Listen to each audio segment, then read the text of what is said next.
if measure of angle A equals 29 degrees, is that right? Yeah. And Measure of B equals 29. measure of angle B equals 29 degrees.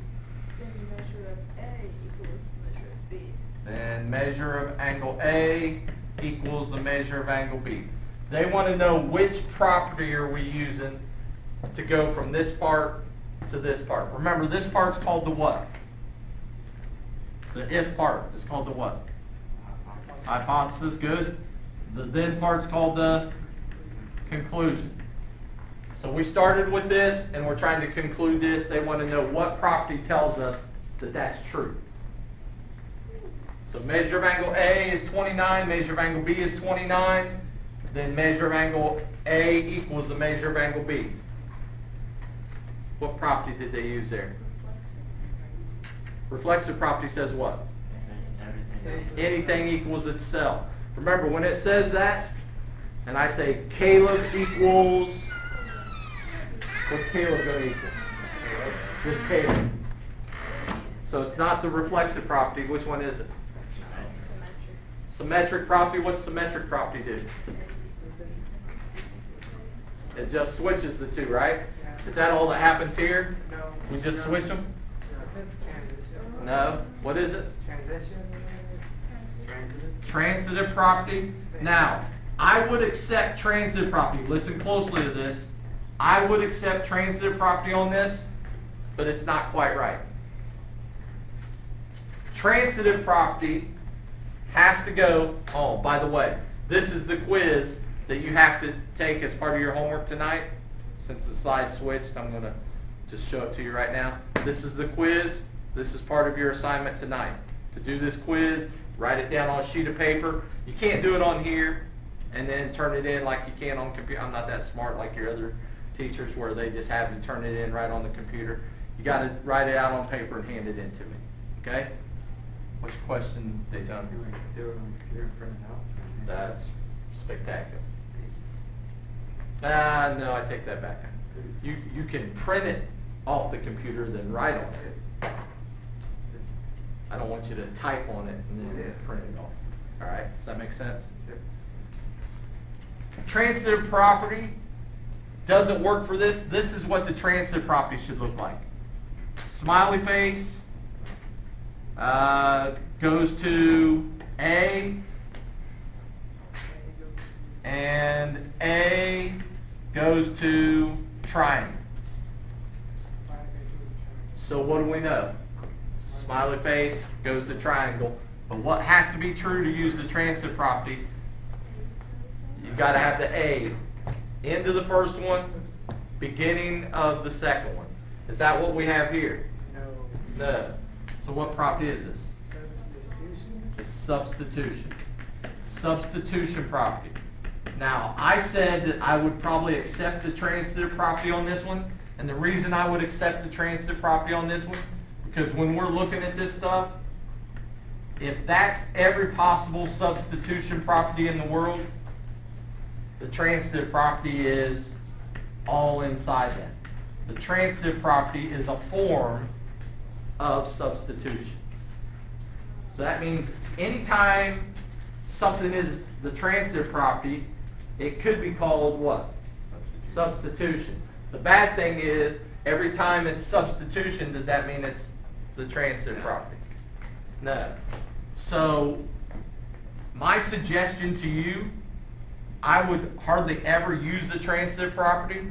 If you think it's the transitive property, Just put substitution. just put substitution, because that's going to encompass a whole lot more, and I can't mark it wrong.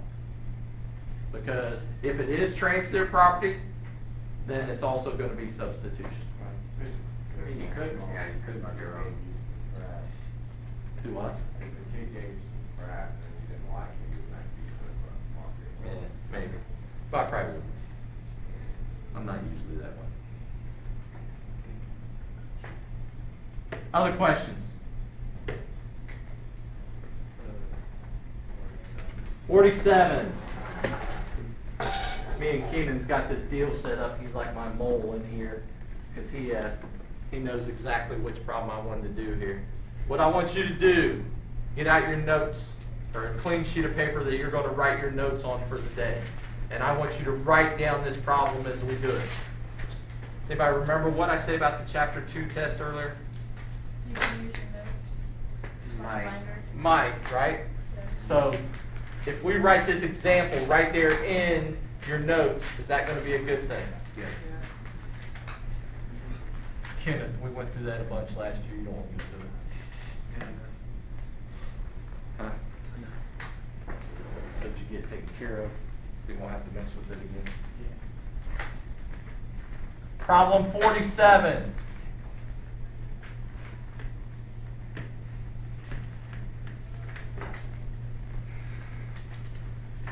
On these 2-column proofs, everybody hates 2-column proofs. They take a lot. They don't understand why we even do them and all that.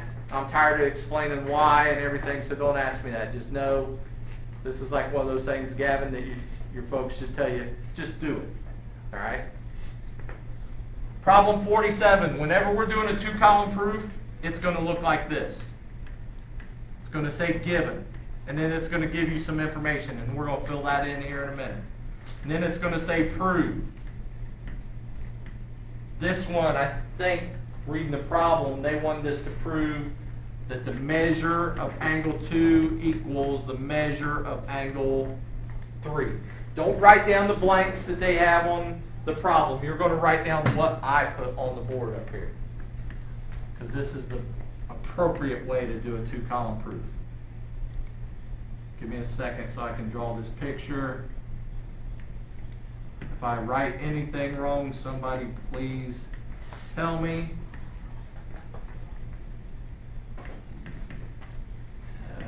Ignore the stray, crazy segments that jump off my pens.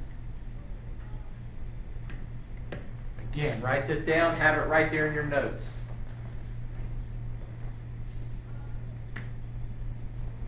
That one's going to bother me. I can't have it there.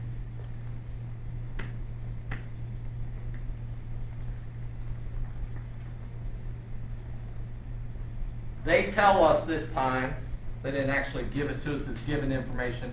They gave us the picture. The picture has that in it. Tell me what that tells you. 90 degrees. No. It's a right angle. What's a right angle? Angle in FHE. So we're going to say angle FH, stupid pen, E is a, I'm going to use RT abbreviation for right, and I'm going to use the symbol for angle. So we can shorten up stuff, because Zach, you don't want to write any more than you absolutely have to, right? So use these abbreviations, use the symbols. Make sure you're using them correctly, but then they tell us this. What's that tell you? It's also right. So what's a right angle? FHG. Angle F, H, G is a right angle.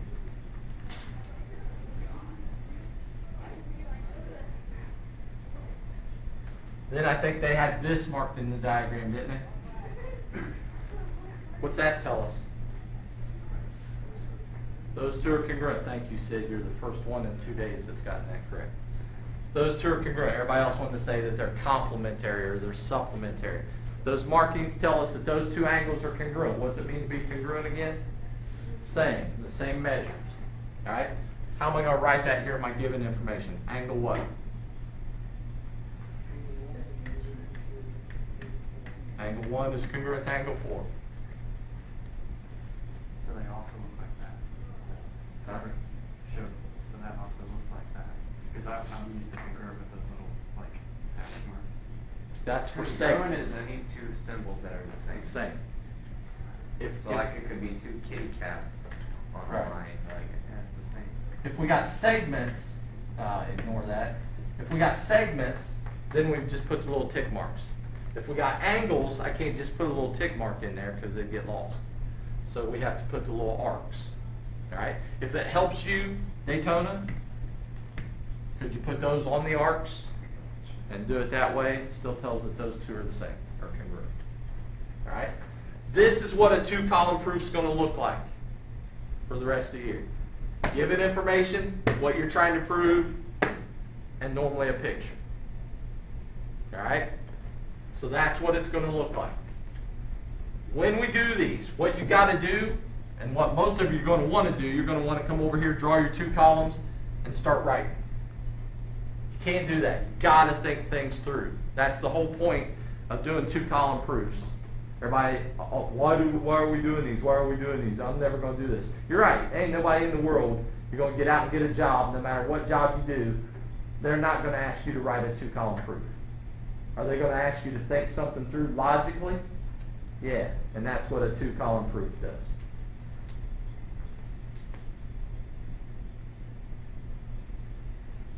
Thank you, sir. So we're going to think this through. Now, you guys started to do it right here. These boxes tell us that we have what there? Right angle. Knowing we have a right angle then tells us what about that angle? 90 degrees. So what do I know about this whole angle? How about this whole angle? 90. 90 and 90. All right? What can you tell me about these 2 angles? They're complementary, or they add up to 90 degrees. How about these 2 angles? They add up to 90 degrees, right? Because they add up to be this whole angle. Angle addition postulate said this angle plus this angle has to equal the whole thing, right? If these 2 are the same, these 2 add up to 90, these 2 add up to 90, what's that tell me about 2 and 3? They have to be the same. And we sort of thought it through, right? Now we can come over here and let's write our 2-column proof. What's the first column called? Statements. What's the second column called? Reasons. Good.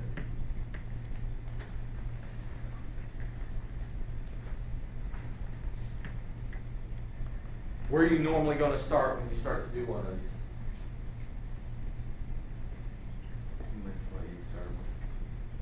What do you normally start with?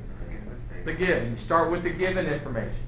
So we're going to start with a piece of the given information. So I'm going to write down angle FHE is a right angle. How did I know that that angle was a right angle? It was given to us. It was given to us. Still with me, Caleb? Don't lie to me, you got lost for a minute. Think about some girl or something, what was the deal?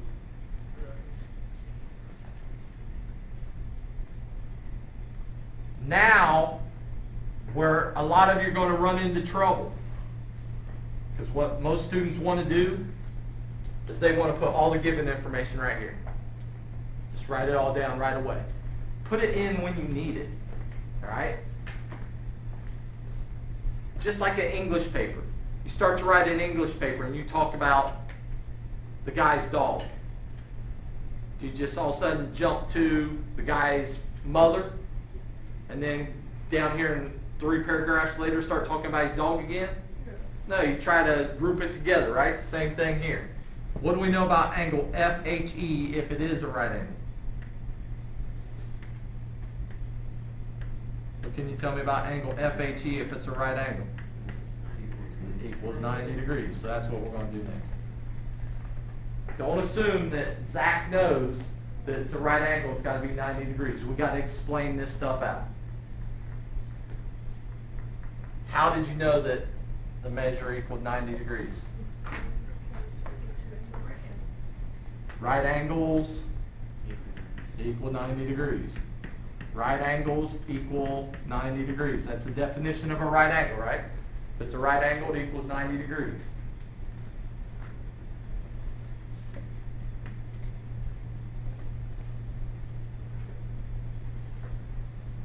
Can we really say a whole lot more about that being 90 degrees? No. Now we go back to the other given. What's our next given going to say?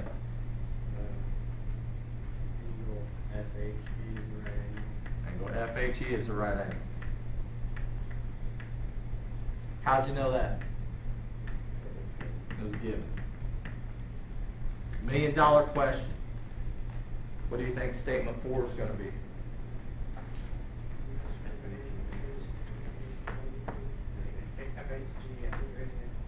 J- That's a G, isn't it? Sorry. It's supposed to be a G there. The measure of FHG equals 90 degrees. Measure of angle FHG equals 90 degrees. How did we know that? Right angles equal to 90 degrees. Right angle equals 90 degrees.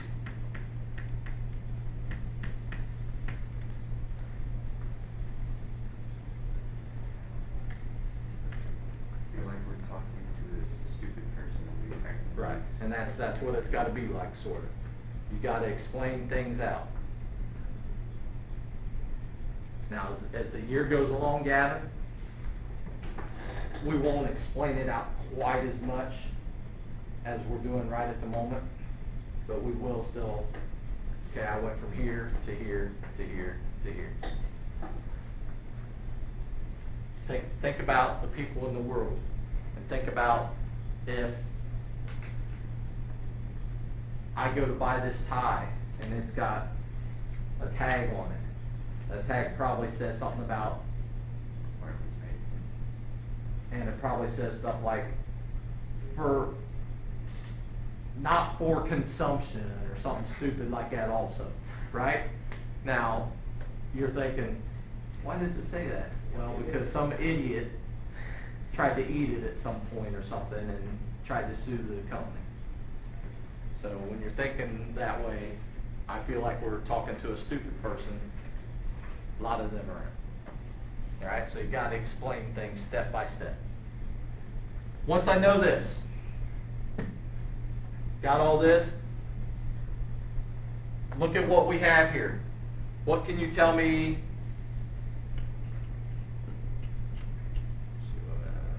Sorry, I forgot what we were trying to do here. What can you tell me about these two angles? That's true, but we don't need that. If they both equal 90, what do we know about those two?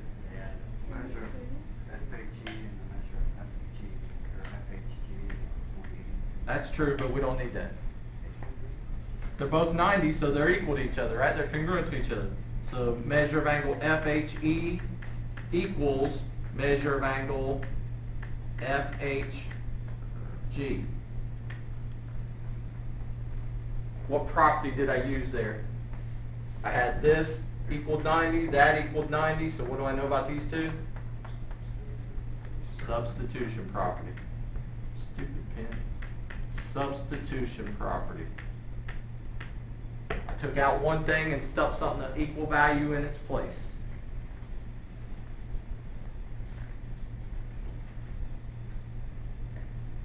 I was gonna say sentence. Common sense, that's true, probably. If I would have given this to you a month ago, it would have been common sense. All right, so Maybe, maybe not. maybe about it, I know. Now we have this. Let's forget about this for a minute. Let's go over here. What did you tell me about angle 1 and angle 2? They're complementary together. They add up to be what? 90 degrees. We could have skipped a step probably here. I probably added an extra step that we didn't need. Or they add up to be what angle? What angle? Right. Don't tell me right. What angle? FHG. So I'm going to say the measure of angle FHE equals measure of what two angles together? Angle 1 plus the measure of angle 2. What did I do when I said this angle plus this angle equals this whole thing? Angle addition postulate. And you can write it this way if you want. This is probably the way I'll write it most of the time. Angle symbol, addition, ADD, postulate. Shorten it up. Start knowing what those abbreviations and everything mean. Use that same thing, but let's do the other angle.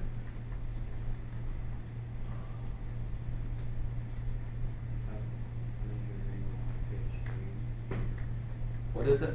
Measure of angle FHG equals measure of 3 plus 4. measure of angle 3 plus the measure of angle 4. How did we know that? Angle addition postulate.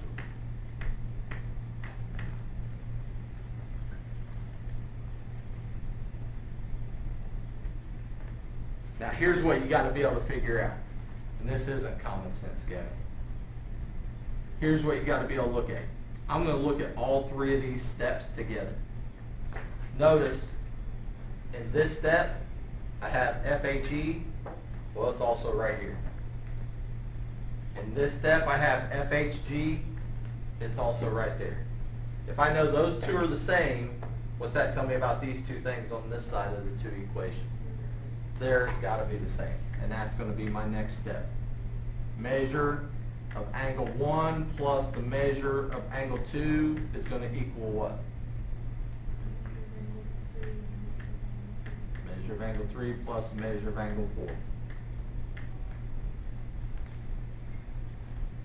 What did I use there? Substitution again. Substitution property again. Substitution property.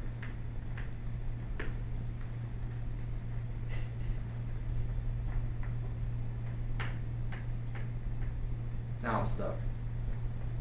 Because I don't know what to do next. If you're stuck, where do you think you should go? Back to the given. Let's go back and look at the picture and look at the given. Did we use all the given? We didn't?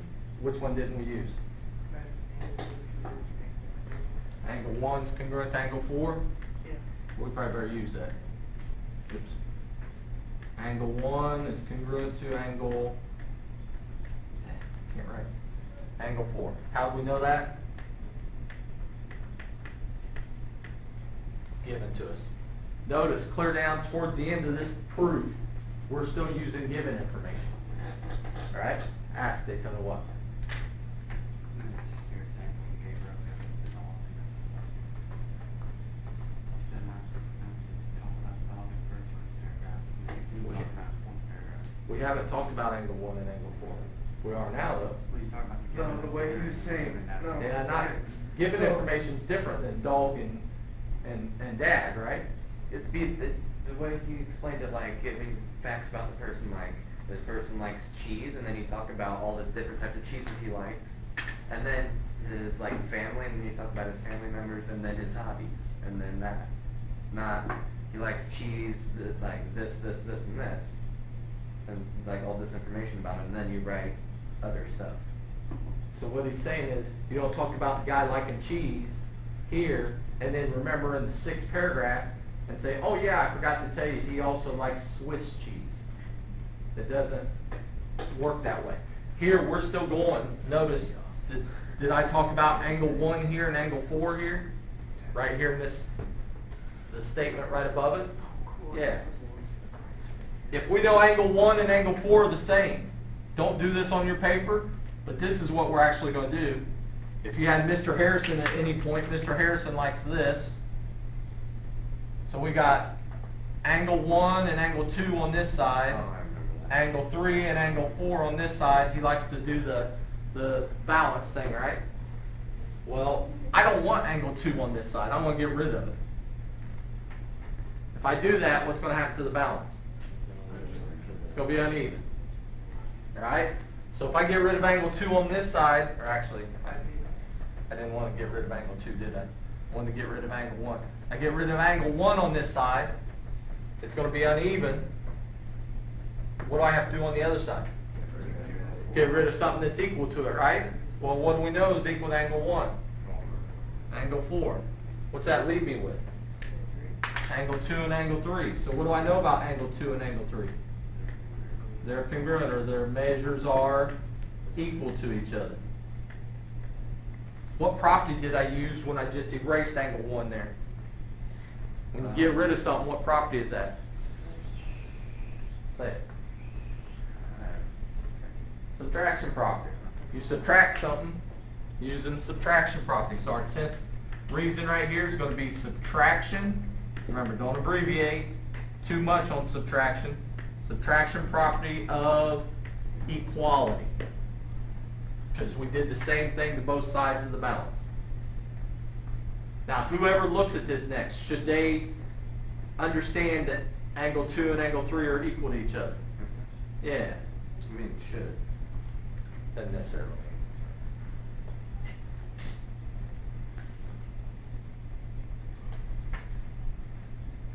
Remember this next time she's complaining about her grade, all right? Now just remember next time she's fussing about her right.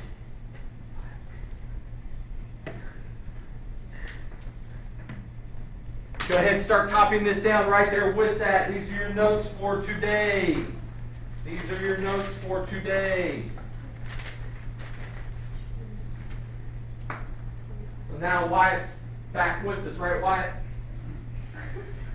Wyatt's back with us because these are the notes. It flipped back, didn't it? I'll get it. These are your notes for today. So write this down. I went the wrong direction.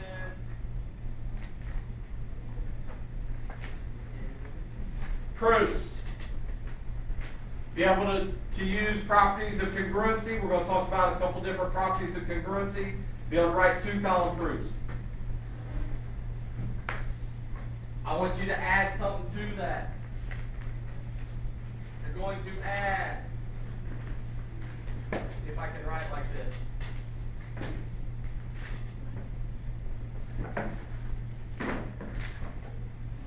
Like some of your writing. Sit.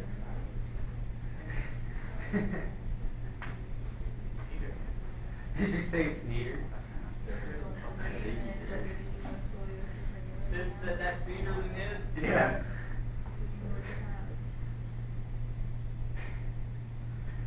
Mine's not the best. Yeah, it is, he's right, it is neater than his. I remember I had to proofread his English paper one time. That was not fun. It was never gonna work. Add that to it, paragraph proofs. We're going to write 2-column proofs. We're going to write paragraph proofs. There's going to be another proof that the book is going to tell you about. It's called a flow proof. Anytime you see a flow proof, I want you to ignore those 2 words.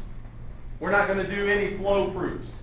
Anytime you see a flow proof and I forget to tell you, know that you're supposed to write a 2-column proof. All right? So anywhere you see flow proof, just think a 2-column proof. We're not going to do any flow proofs.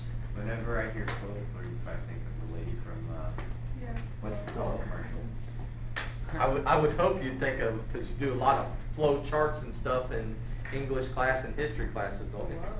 You don't do those anymore? All right. I just think of the. Wyatt, you got this title? I just think of the progressive. Wyatt, I'm starting to get worried, man. Go ahead and copy this down.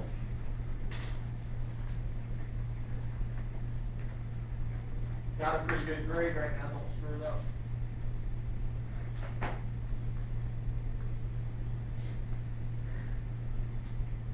Remember what we said about the first 9 weeks, right? Bust that tail.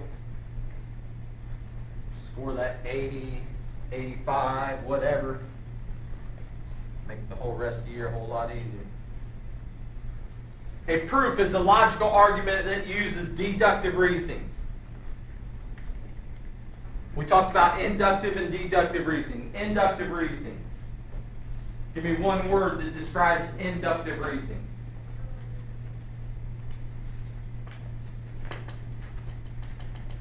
I did mention we got a test coming up over this stuff here in a week or so, right? Yeah.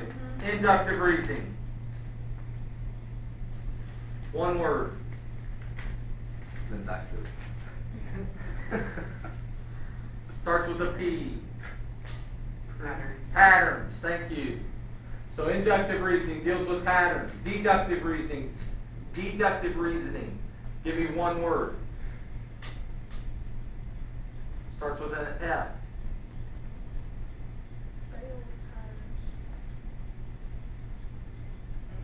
Facts.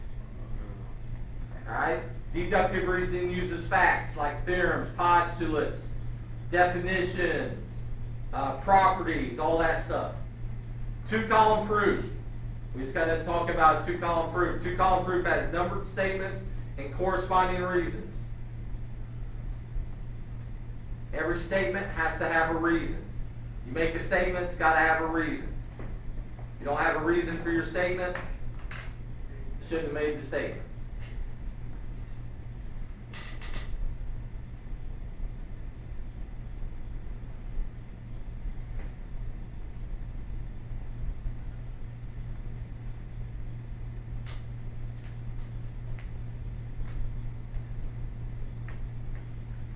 Whenever my parents say, Gavin, why'd you say that? And I'm like, come on, you have to have a reason, right? Because I did. You might get that if I really have no clue. Like once or twice. And I'll probably say, you know what, that was a stupid answer because if you, even if you don't have a clue, could you write down something mathematical and maybe get lucky? Yeah. Probably. Could you write down addition, property of equality? At least that's got a chance. If you write down what you just told me, what do you know about the answer? It's wrong. It's wrong. So why not make it so you at least have a chance? Next, this is what a two-column proof looks like. We just got done doing one.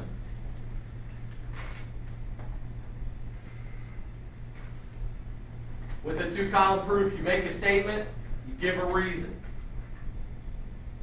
In this reason column, every single time, the only thing that can be in this reasons column, one of those things. A theorem, a postulate, a definition, a property, a rule, a law, something. Now there is one thing that I didn't put on there that could be in there. Given. Sid was all over that one. Given. It's the other thing that could go in there. A two-column proof's got 4 statements. How many reasons is it going to have? 4. Everything's got to match up.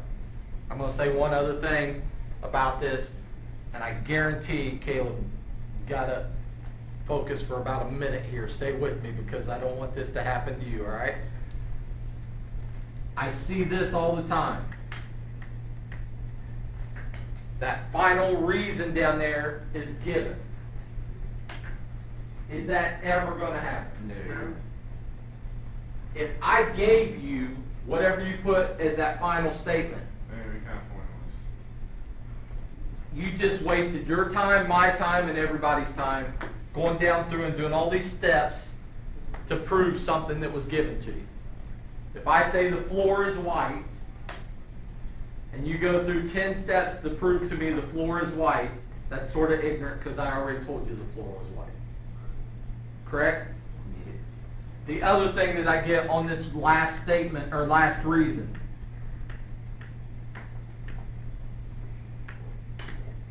never, ever, ever, ever is your last reason going to be one of those 2 things.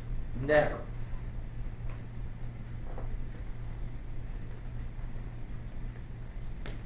As much as I mess with Wyatt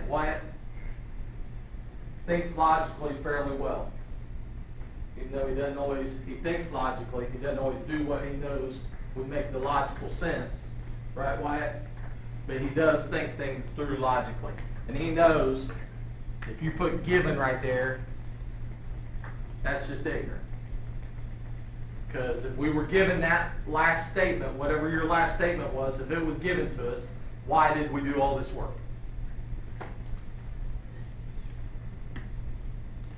Theorems and postulates. What's a theorem? Statement's got to be proven. What's a postulate? Something that we say is true. Something that we assume is true or something we take for granted to be true. Guaranteed we'll have a definitions test or quiz coming up here pretty soon. Guess what 2 of the terms on there is going to be? Postulates and theorems. We have, like, the elements, corollaries, What do we say about corollaries and axiom? The same thing. Same thing as a postulate, so we don't have to, not gonna have to worry about those. Wasting trees.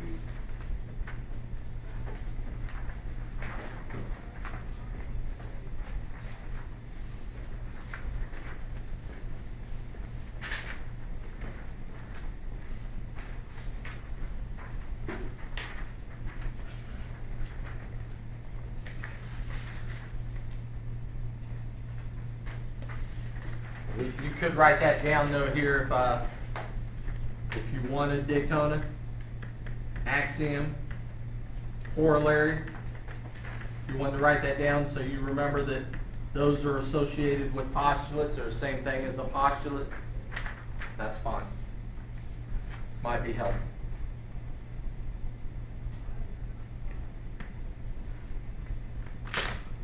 Set this off to the side for a second. Write this down. I'll give you a minute to write this down.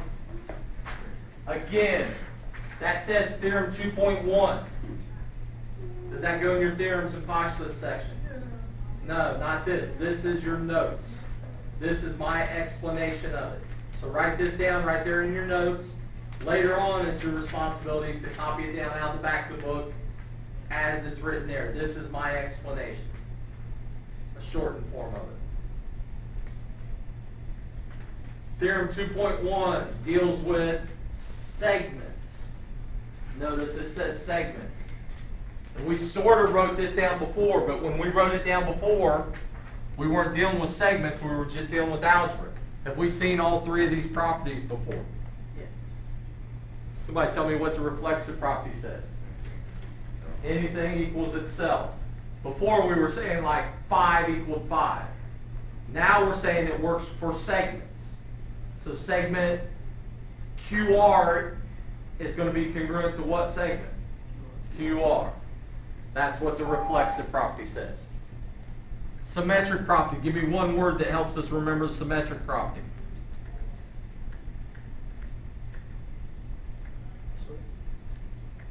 It switches, right?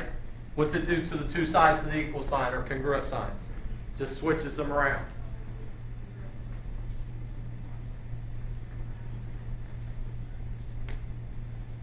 Transitive property. We talked about transitive property. What other property can I write here under transitive properties show that they sort of go together? Substitution property. Which one's better to use, transitive or substitution? Probably substitution. Probably better off to use substitution than transitive, because if it is transitive, it's going to be substitution. If it's substitution, it doesn't necessarily have to be transitive.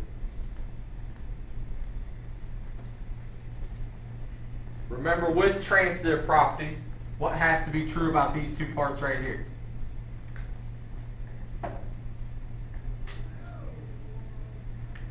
Gotta be they gotta be the same. They gotta be the same. That's the only way it fits transitive property.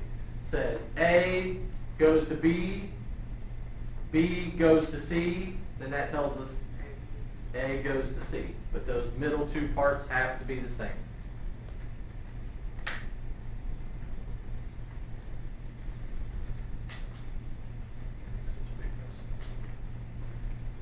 I got right. I haven't done anything else.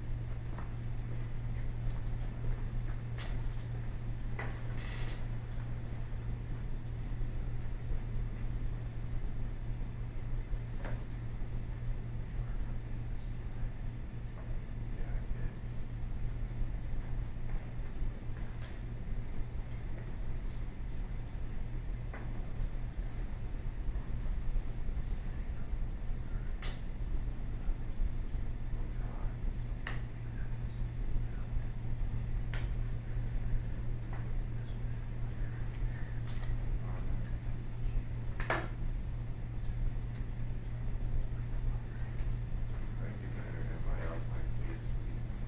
Huh? Might be better than everybody else less like me. Yeah, but then the bad thing is, like on your binder, that puts your grade and then pulls it right back in. And that's what I don't want, at least to get some of it so that we can keep that grading. Gotta keep your head above water, right, to make sure that we. Now, a lot of people are gonna be upset when I do this, because on this next slide, what's different? It's dealing with angles. You do whatever you want to do in your notes right now. You want to write all that down, you write it all down. You want to figure out some way. All we're saying here is that all three of those properties not only work for algebra, they not only work for segments, but they also work for what? Angles. You figure out a way to put that in your notes. Whether you write it all down or you come up with some statement just telling you that it works for everything, whatever. I don't care. These are your notes. Do what makes sense to you. Just drew a big circle. Like, works for angles and segments. It's so lazy. You can remember, and that's what it tells you. Spectacular.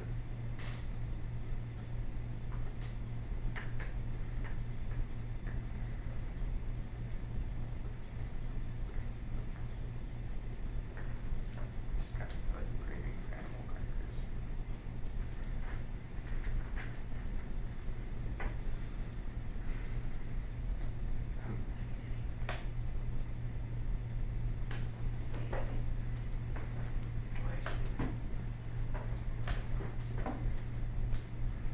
The other paper that I gave to you, notice it's got holes punched in it. It goes in your binder with this set of notes. Oh, yeah. So it goes in your binder with this set of notes. So if Gavin doesn't have his binder set up, this is what he can do. I'm going to help him out right here. He's going to write on the top of this, goes with proof. That's what the title was, right? Proof notes. And then he's going to remember where it goes. So you're going to stick that right in your binder with this set of notes. When I grade your binder, that's what I'm going to look for. I'm going to look for the notes. I'm going to look for that handout. And we're going to do this handout together. So fill it in. Look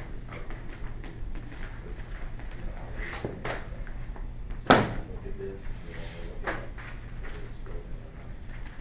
If it's not filled in, it's filled in. On this, I hate these ones that are fill in the blank. Let's look at this. They tell us segment AC, that's this whole thing, is equal to this segment AB times 2. AB plus AB, right? Times 2 means the same thing, right? And they want us to prove that this segment AB is the same length as segment BC. As soon as I see a segment that looks like this, I think of segment addition postulate. So what do I know about this segment plus that segment? Equals the whole thing, which is AC, right? So somewhere we're probably going to put segment AB plus segment BC equals segment AC. Notice that sort of looks like this one, right? Well, what do you have here? What do you have here? If this equals AC and this equals AC, what's that tell you about these two things I just underlined? They're equal to each other. If they're equal to each other, and I'm looking at that, and I got AB plus AB equals AB plus BC, that's too much to say. Can I get rid of anything there to make it a little easier? Or AB. Can get rid of an AB over here, what can you get rid of on the other side? An AB. Is it still going to stay balanced? Yeah, because you got rid of the same thing on both sides. What am I left with? AB equals BC. What are we trying to prove? That. So we should be able to do this, right? How did we know that segment AC equaled AB plus AB? That was given to us. Then we went to this. Segment AB plus segment BC equals segment AC. How did we know that? Segment addition postulate. That's what I'm coming up here in a second. Segment addition postulate. This plus this has to equal the whole thing. Now we know that that's AC, then we got that part there, that part there. Now we can use what? It's a substitute. We can use substitution. Say this has to equal that by a substitution property. Am I gonna write it like that? No, like this subtraction. That could be subtraction. So substitution property. Write it out like that. As long as I can tell. Now I'm looking at this. I got AB plus AB equals AB plus BC. That's too long. I need to simplify it a little bit. What can I do? Use the subtraction partially. Use the subtraction property, right? Get rid of an AB on both sides. And I end up with AB equals BC by subtraction property of equality. What's step 5 gonna be? Nothing. Oh, okay. Just want to make sure you're paying attention. We get to what we were trying to prove. Do we go any farther? No, that's it. Next one. Forget all this stuff's here. Let's just look over here. They tell us the measure of angle 1, that's right here, is equal to the measure of angle 3. So I know those two angles are the same. If those two angles are the same, somebody name that angle for me that I don't have covered up. CBD. What two angles together make angle CBD? Angle 1 and 2, right? Somebody name that angle for me that I don't have covered up. EBA. What two angles together make that? 2 and 3. So 1 and 2 together make this angle. 2 and 3 together make that angle. Those two angles that I just made are the two we're trying to say are the same. What did I do to angle 1 to get the new angle? I added on angle 2. What did I do to angle 3 to get the new angle over there? Added on angle 2. Anybody notice anything what I add to both of them? Angle 2. I add the same thing to both of them. If you add 5 to x and 5 to y and it comes out to be equal, what do you know about x and y? They're equal to each other. Right? If you add the same thing to both of them, then the two new things must be equal to each other. And that's what we're trying to say. Let's go down through this. What's our first statement going to be? Where do you usually go for the first statement? Measure of angle 1 equals measure angle 3. How did we know that? It was given to us. Now they do this in a little different order than I normally would do it. Try to make sure I do it right because they always confuse me. Angle EBA equals what two angles added together?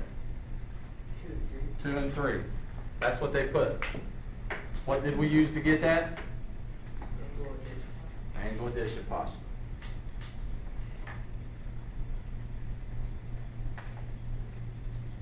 Now what they did here, they used these two steps to get this third one. What do we know about angle 1 and angle 3? They're the same. So in place of angle 3, what could I stick in? Angle 1. That's what they did right there.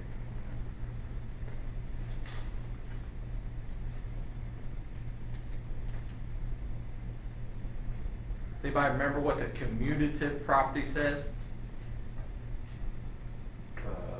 Addition 1. Yeah. 2 plus 3 is the same as what? 3 plus 2. Commutative property just switches, for addition or multiplication, just switches the stuff around. So if they're using commutative property on number 4, what do you think that blank in number 4 is going to say? Angle, or measure of angle 1 is equal plus measure of angle 2. Looks like it's just going to switch them around, right? So measure of angle 1 plus measure of angle 2. That's one of those steps, this Gavin, I would let you. If you skip that step and didn't put commutative property in there, I wouldn't throw a big fit because I think that's ridiculous to have to show that. We don't have to put like reversal of that. Right, you don't have to turn it around. The only reason they want it turned around is so that when you look down here, you see how we have measure of angle 1 plus measure of angle 2? What's it say in the next step? The exact same thing, just so it isn't turned around, all right? They want to say the exact same thing. I don't care about that. We look over here, measure of angle 1, measure of angle 2 together make what angle? CBD, and that's what we're going to put right here, measure of angle CBD. How did I know that 1 and 2 together make that angle? What told us that? Angle addition postulate. This angle plus this angle equals the whole thing. Now look at what we have. EBA is equal to 1 plus 2. 1 plus 2 is equal to CBD. Well, what's that tell us about these two then? There you go. So that's what we're going to write right here. Measure of angle EBA equals measure of angle CBD. Now, if you didn't turn that around using commutative property up here, instead of transitive property, what property could you have used there? Substitution. Substitution. You So can still use you could have still used substitution, so we put in an extra step just so that they could use the transitive property when they could have left out that step and just used substitution. Well, the people who write the books are overachievers.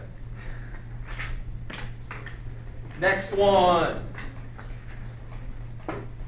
Again, forget all this given stuff's up here. Angle AEB, that's this angle right here, is complementary to BEC. What's it mean for those two angles to be complementary?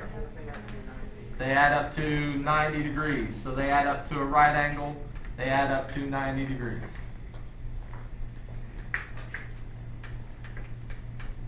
What can anybody tell me about this angle, DEC? It's a straight angle, it's 180. If this angle, if this whole thing from here around to here is 90, what can you tell me about this angle? That has to be 90 also. What are we trying to prove?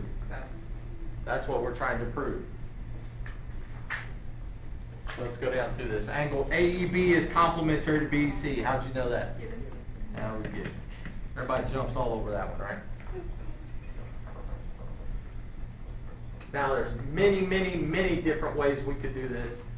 Now I gotta think which way they're trying to do it here. AEB plus measure of angle BEC. So what's complementary tell us? So measure of angle AEB plus the measure of angle BEC has to equal what? You just told me. 90 degrees. How'd you know that they added up to equal 90 degrees? Complementary. And that's what we do is we write complementary. You got to write it out. It's the definition of complementary. Complementary angles add to 90 degrees. Complementary angles add to 90 degrees.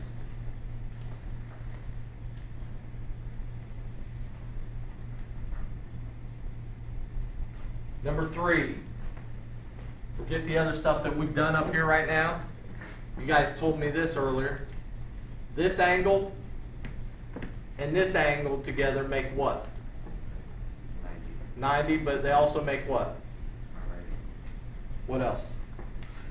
No, angle AEC. Together they make that whole angle, right? This angle plus this angle equals the whole angle. So what postulate is that? Angle addition postulate. Angle addition postulate. I feel smart. Angle addition postulate. You are smart. Maybe. Now we look at these two. So everybody see that first part right there? AEB and BEC? What do we have down here? Same thing right there, right?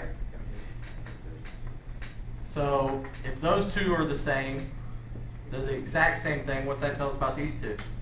Same. They're the same. So the measure of angle AEC must be what? 90 degrees. What property did we use? Substitution again. See any patterns with substitution property here? Substitution used a lot in math. Yeah, you take one thing out, stick something else in its place. Can I put down like the angle sign instead of writing down angle? Yep. That's normally what he does. Now, once we know that angle AEC is 90 degrees, you guys told me this. What's true about this angle and this angle together? Make 180. They have to add up to 180, and that's what they said in this next one. How did you know that those two angles add up to 180? Addition postulate, or just addition postulate. I guess you could write that. See, that's pretty good. You taught me something today. This angle plus this angle equals the whole thing. What do we know about the whole thing? It's added. So angle, addition, angle, addition, postulate. To abbreviate addition, and I put DAD instead of ADD. It's been a long day. Now look at what we have here with 4 and 5. You see that in number 5 anywhere? It's right there. If that equals 90, we can take this out and replace it with what down here? 90. So this next step is going to be the measure of angle AED plus, what are we going to put in the place of that? 90 equals 180. What property did we use when we took out that angle AEC? Substitution. Substitution again. Substitution property. Substitution for the lid. Now what? How did they go from 6 to 7? If you subtract 90 on both sides, what's that leave you with on this side? That's what we want. What's it leave you with on the other side? 90. So subtraction property of equality. Don't forget that of equality on the subtraction, addition, all those properties. Substitution stuff, it doesn't have to be there. Is that what we were trying to prove? Yeah. Yes. I mean, I guess you don't really have to stop. You could just explain everything, but That'd just be a waste of time. I mean, I feel like, has Mark ever done something like that? Where he goes on past. Next one. We're not going to talk about Mark. Next one. All we're going to do is write down the properties that this is showing. This angle is congruent to that angle. That angle is congruent to some other angle. Then what do we know about the first and the third angles? So they're congruent to each other. What property is that? Transitive property. Transitive property. What's another property you could have put down there? You could have put substitution. Next one, segment GH is congruent to segment JK. Segment JK is congruent to segment GH. What property did they use there? Symmetric. All it did was what? Flipped it around. Symmetric property. Symmetric property.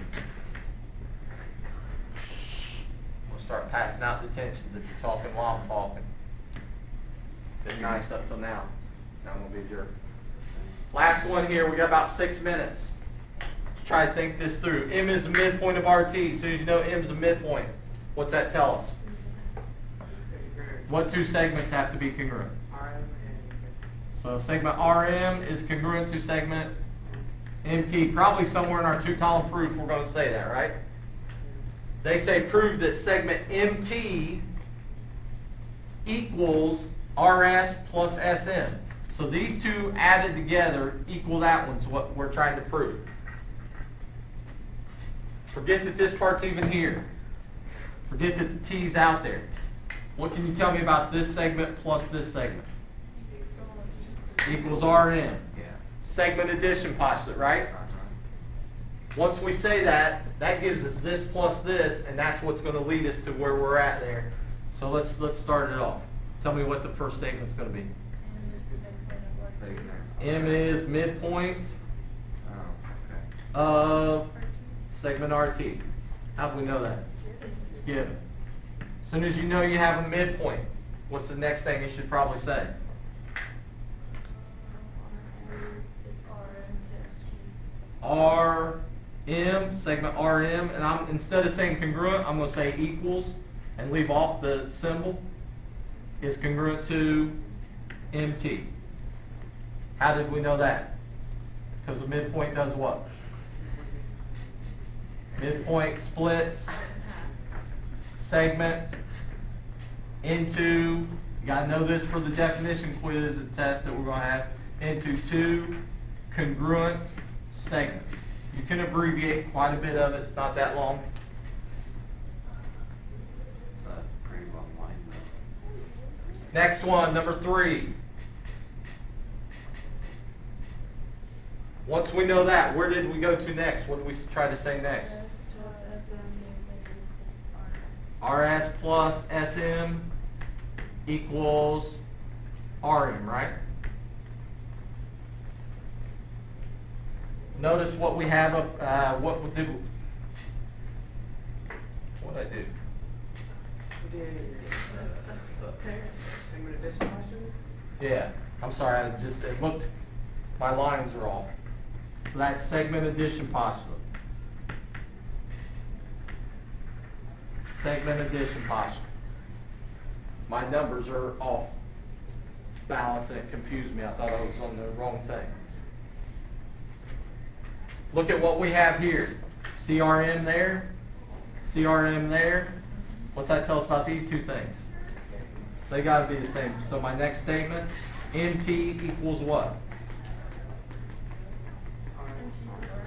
RS plus SM. What did I use there? Substitution property. Substitution property. What were we trying to prove? That's what we were trying to prove, wasn't it? Yeah. So what's step 5 going to be? There is no step 5. Shouldn't have been on there. Is it on your guys' paper?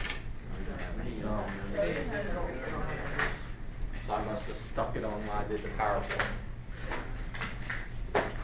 Page 103 is your assignment. Don't forget, that's part of it. What's another part of your assignment? The quiz. It's at the start of this PowerPoint. Start of this PowerPoint. It's on Moodle. You go to the notes 2.5. Click on the notes. It'll be like the second slide on the PowerPoint. So do that quiz. Bring it back next time. Also get started on your binders, postulates and theorems and stuff. So it's only 2 parts.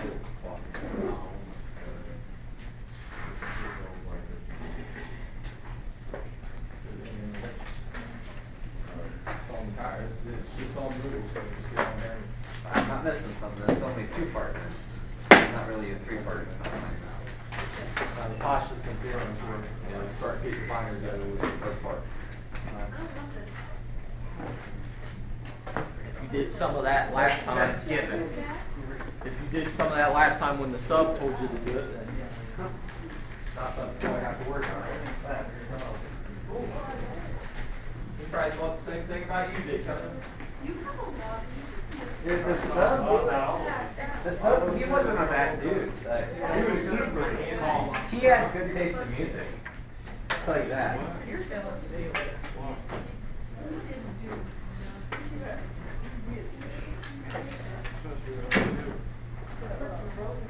dying. Honestly, I think You're getting confused on these things, come in during the intervention, get some help. Something don't be just pushing it off. Have a good night. Do you drugs or something?